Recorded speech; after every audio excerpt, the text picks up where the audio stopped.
చెప్పండి, రాధా గారికి ఇంకేం బ్యాడ్ హ్యాబిట్స్ ఉన్నాయి? నేను చెప్పను. చెబితే ఇంటికి వెళ్ళగానే నా మోచే వెనక్కి విరిచి వీప్ మీద గుద్దుతాడు. ఎందుకు వంక? చాడీలు చెప్పడానికే వచ్చింది, చెప్పు. బాగా పుస్తకాలు చదువుతాడు. అది బ్యాడ్ హ్యాబిటా? చదవటం బ్యాడ్ హ్యాబిట్ కాదు. చదివి ఎదుటి వాళ్ళకు ఇంట్రెస్ట్ ఉందో లేదా తెలుసుకోకుండా క్లాస్ పిక్కుతావే అది. ఎప్పుడు కంప్యూటర్ ముందే కూర్చుంటాడు. ఖచ్చితంగా అది బ్యాడ్ హ్యాబిటే. కార్ స్పీడ్ గా తోలుతాడు. నేను పక్కన ఉన్నప్పుడు ఇంకా స్పీడ్ పెంచి నన్ను టెన్షన్ పెడతాడు.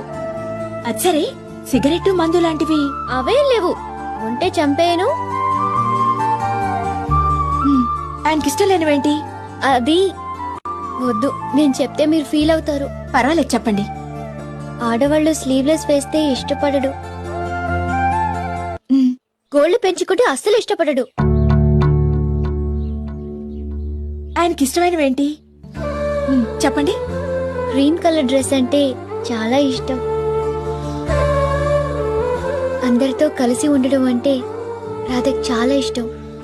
ఈ వయసులో కూడా వాళ్ళ అమ్మ ఒడిలో పడుకోవడం అంటే మరింత ఇష్టం. అన్నింటికంటే నన్ను ఏడిపించడం చాలా చాలా ఇష్టం. ఇంతకీ రాధా గారు మంచివారా చెడ్డవారా? You are lucky.